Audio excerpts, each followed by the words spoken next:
तो यहाँ पर चैप्टर स्टार्ट होते ही हम यहाँ पर देखते हैं जो ओकारू होता है जुमा को जैसे ही हराता है तो वहाँ पर एक बच्चे की स्पिरिट अपीयर होती है जो कि ओकारून से कहता है कि प्लीज मेरे बड़े भाई को परेशान करना बंद करो। जिसको सुनकर यहाँ पर ओकारून को कुछ जुमा के बैक स्टोरी के ग्लिम्स दिखना चालू हो जाते हैं। इतने में वहाँ पर पुलिस ऑफिसर आ जाता है जो कि उस अम्ब्रेला बॉय के टूटा हुए मास्क को देखकर पहचान लेता है ये तो जुमा है। और वो जुमा को देखकर कहता है कि तुम इधर क्या कर रहे हो, तुम यहाँ पर कैसे आए, मैं कब से तुम्हें ढूंढ रहा था। और इतने में यहाँ पर ओकारून को फिर से उस बच्चे की आवाज सुनाई देती है जो कि कहता है कि मेरे बड़े भाई को परेशान करना बंद करो।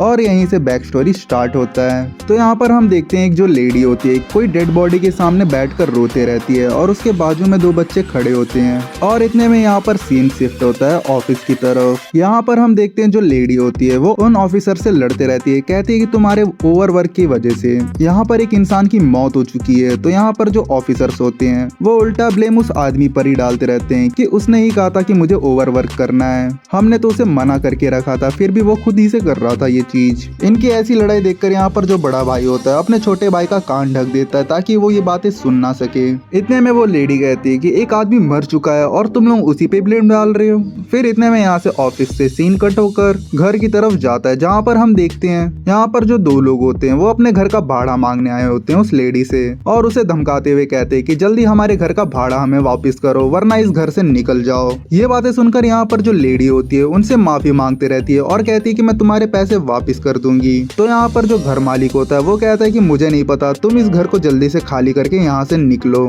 जिसको सुनकर वो लेडी कहती है कि मैं अपने दो बच्चे लेकर यहाँ से कहाँ जाऊंगी। तो यहाँ पर जो लोग होते हैं वो कहते हैं कि ये सब हमें नहीं पता, तुम यहाँ से जल्दी से निकलो। फिर इतने में यहाँ पर फिर से सीन कट होता है। तो यहाँ पर हम देखते हैं जो छोटा भाई होता है वो सनी डे में भी अपने अम्ब्रेला और बूट्स पहनकर निकला होता है। इतने में वहाँ पर कुछ बच्चे आते हैं और उस लड़के को लात मारकर नीचे गिराते हैं जिसके वजह से जो उसका सिर होता है उसमें चोट लग जाती है और वो बच्चे लोग उस बच्चे को बुली करते रहते हैं। इतने में वहाँ पर उस बच्चे का बड़ा भाई आ जाता है और उन तीन बच्चे बुलियों को मार कर वहाँ से भगाता है। और फिर वो जो छोटा भाई होता है वो अपना अम्ब्रेला उठाकर खड़ा होकर हंसते हुए अपने भाई को कहता है कि बड़े भाई तुम मेरे अम्ब्रेला से जलते हो ना। ये बोलते यहाँ पर सीन शिफ्ट फिर से होता है जहाँ पर हम देखते हैं जो उसका बड़ा भाई होता है वहाँ से निकल गया होता है और वो छोटा बच्चा चलते हुए आते रहता है। इतने में वहाँ पर बड़ा सा तूफान आता है जिसकी वजह से उस लड़के का अम्ब्रेला पानी में जाकर गिर जाता है और यहाँ पर वो छोटा बच्चा अपना अम्ब्रेला बचाने के लिए उस तालाब में कूद जाता है जिसकी वजह से वो उस नदी में डूब जाता है। इतने में जो उसका बड़ा भाई होता है वो भागते हुए आकर उसे देखने आता है जहाँ पर वो रेस्क्यू टीम को देखता है और इतने में उसके भाई के पैर दिखाई देते हैं उसे,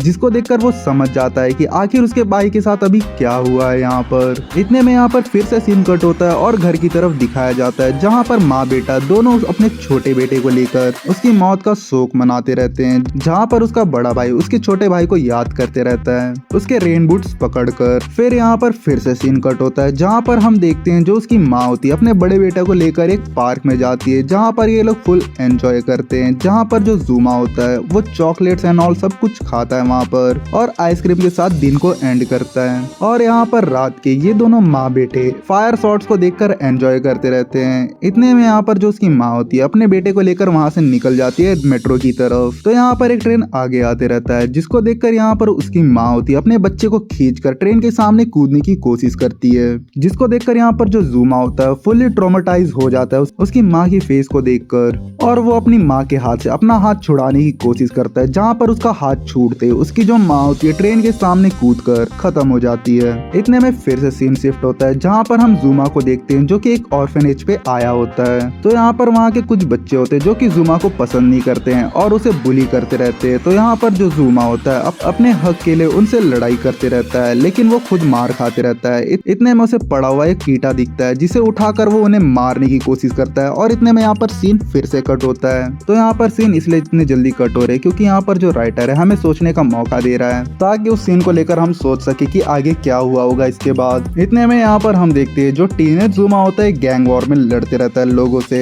और वहाँ पर वो आगे वाले लोगों को हरा देता है। हराने के बाद उन लोगों को कहता है कि तुम अब मेरे अम्ब्रेला के अंदर आ चुके हो, अब हमारा एक ग्रुप बन चुका है तो अब हम वॉर स्टार्ट कर सकते हैं। तो ये लोग सीधा जाकर पुलिस वाले लोग साथ भिड़ जाते हैं और पुलिस वाले लोगों के साथ ही लड़ाई करना स्टार्ट कर देते हैं जिसको देखकर वो लोग बैकअप मंगा लेते हैं। बैकअप आने तक यहाँ पर जो जुमा होता है एक पुलिस वाली की कुटाई करते रहता है। यहाँ पर वो उसको मारते हुए अपने भाई की डेथ को याद करते रहता है। इतने में वहाँ पर एक पुलिस वाला आ जाता है और उसे जुमा को पटकता है नीचे पटकने के बाद उसके हाथों में हथकड़ियां लगा देता है। ये चीज देखकर यहाँ पर जुमा कहता है कि मैं तुम्हें याद रखूंगा। तो यहाँ पर वही पुलिस ऑफिसर जुमा को लेकर जाता है जेल में, जहाँ पर उसे एक जेल में रख दिया जाता है। तो यहाँ पर सीन जाता है उस पुलिस ऑफिसर की तरफ जो कि जुमा का फाइल्स पढ़ते रहता है और उसे यहाँ पर पता चलता है कि उसके फैमिली में अब कोई नहीं बचा। पर सबसे पहले उसके फादर खत्म हो गए, फिर उसका छोटा भाई, फिर उसकी मॉम, जिसकी वजह से उसके बचपन में कोई नहीं रहा। फिर उसको जाकर एक ऑर्फनेज में रख दिया जाता है जहाँ पर वो एक बच्चे की कुटाई कर देता है, फिर वहाँ से वो भाग जाता है। इन्हीं चीजों की वजह से इसका बचपन बहुत ही खराब हो चुका है अभी।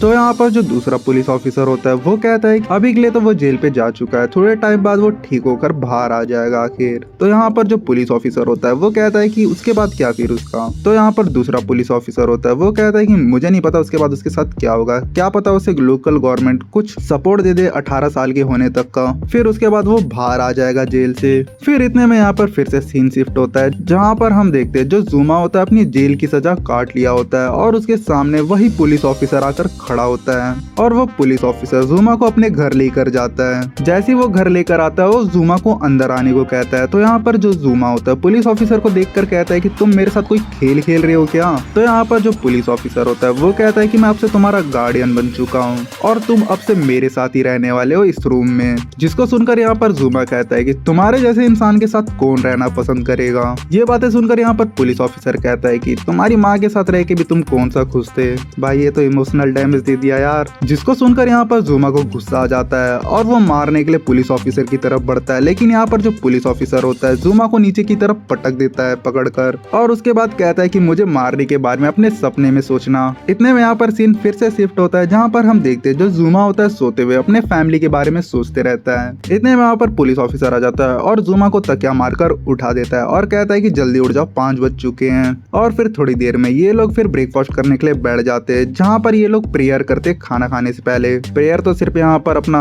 पुलिस ऑफिसर ही कर रहा है। जैसे यहाँ पर पुलिस ऑफिसर का प्रेयर खत्म होता है तो यहाँ पर जुमा खाने की कोशिश करते रहता है, लेकिन यहाँ पर जो पुलिस ऑफिसर होता है उसके गाल पे एक चमाट लगा देता है। चलो भगवान को थैंक यू बोलो खाना देने के लिए। ये चीज देखकर यहाँ पर जुमा को बहुत ज्यादा गुस्सा आ जाता है और वो कहता है कि मैं और बर्दाश्त नहीं कर सकता ये चीज, मैं यहाँ से जा रहा हूँ। जिसको देखकर यहाँ पर पुलिस ऑफिसर कहता है तुम यहाँ से भागने के बारे में सोच रहे हो, तुमने इतनी जल्दी हार मान ली है क्या आखिर। जिसको सुनकर जुमा वापस से आकर टेबल पे बैठ जाता है और उस टेबल को लात मारता है पुलिस ऑफिसर के फेस में। ये चीज देखकर यहाँ पर पुलिस ऑफिसर कहता है कि तुमने खाना बर्बाद कर दिया आखिर सुबह सुबह। और यहाँ पर जुमा कहता है कि तुम्हें क्या लगता है तुम जो बोलोगे वो मैं करूंगा क्या आखिर। फिर इतने में हम यहाँ पर देखते हैं जो जुमा होता है उस पुलिस ऑफिसर को अलग अलग तरीके से मारने की कोशिश करता है, लेकिन यहाँ पर पुलिस ऑफिसर हमेशा जुमा को डिफीट कर देता है। फिर रात के एक दिन जुमा पुलिस ऑफिसर को सोता हुआ देखकर अम्ब्रेला अपने हाथ में रख के उसे मारने के लिए जाता है। जैसे वो उस पुलिस ऑफिसर को मारने की कोशिश करता है तो उसे सामने रखा फोटो दिख जाता है। जुमा उस फोटो को देखकर उस आदमी को छोड़ देता है और जाकर सो जाता है वापस से।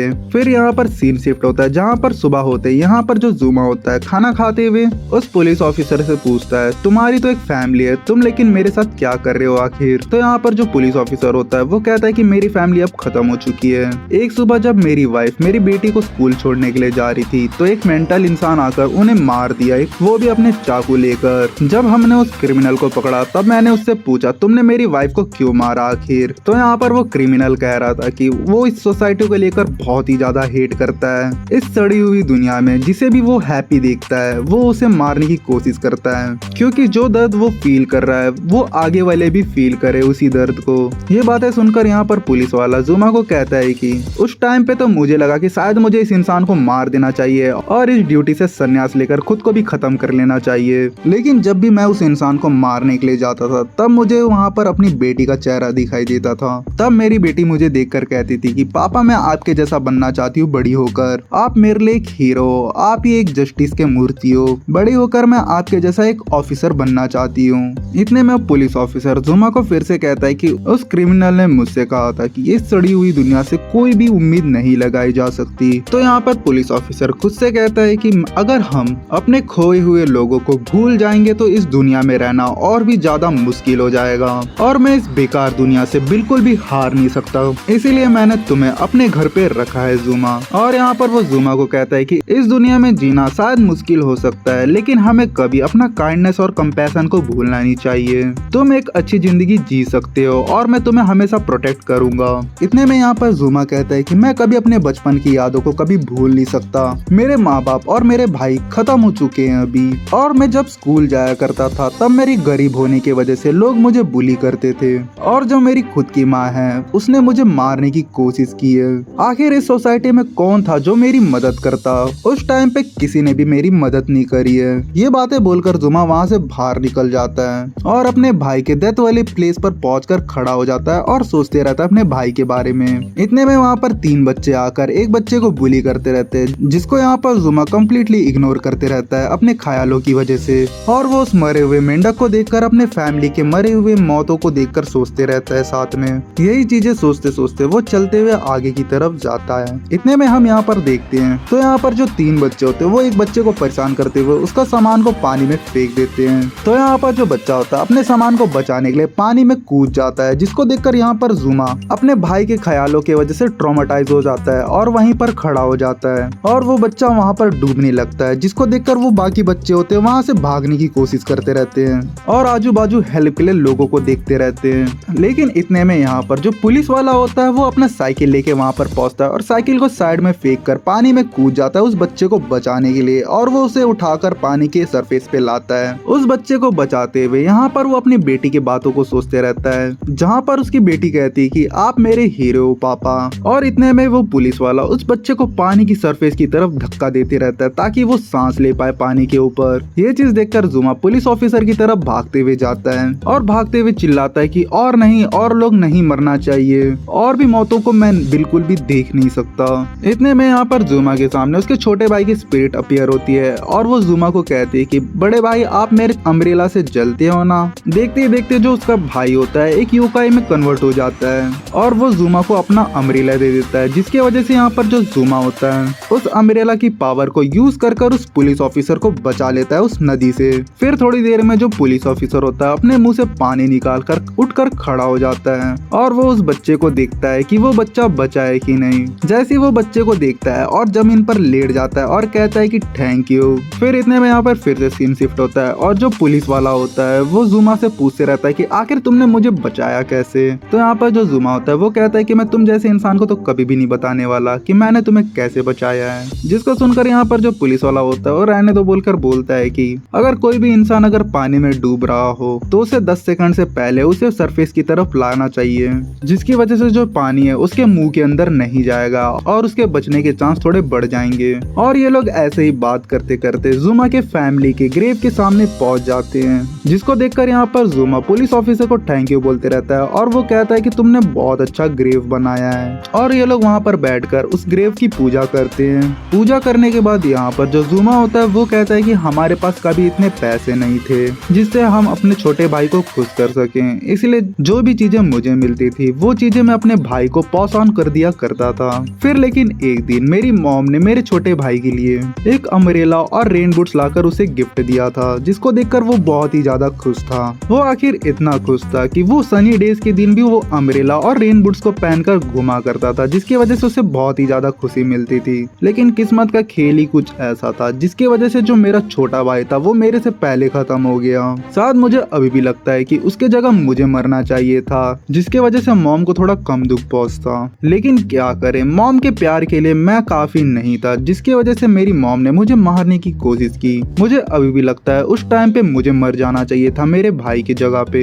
ये चीजें बोलकर यहाँ पर जो जुमा होता है वो रोने लगता है और यहाँ पर जो पुलिस ऑफिसर होता है उसके सिर पे हाथ रखकर कहता है कि तुम्हारे मरने से कुछ नहीं होगा जुमा।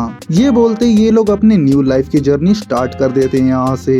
जहाँ पर सीन शिफ्ट होता है हम यहाँ पर देखते ये लोग दोनों शांति से ब्रेकफास्ट करते रहते हैं और यहीं पर ये दोनों थैंक यू बोलते हैं मील के लिए। ये चीज देखकर यहाँ पर समझ आता है कि जो जुमा होता है ये अब से बदल चुका है बहुत ही ज्यादा। और इसी के साथ यहाँ पर बैक स्टोरी एंड होता है और हम आ जाते हैं करंट टाइमलाइन पे। जुमा की बैक स्टोरी देखकर यहाँ पर जो मोमो होती है वो भी रोने लग जाती है और यहीं पर चैप्टर एंड करता हूँ मैं।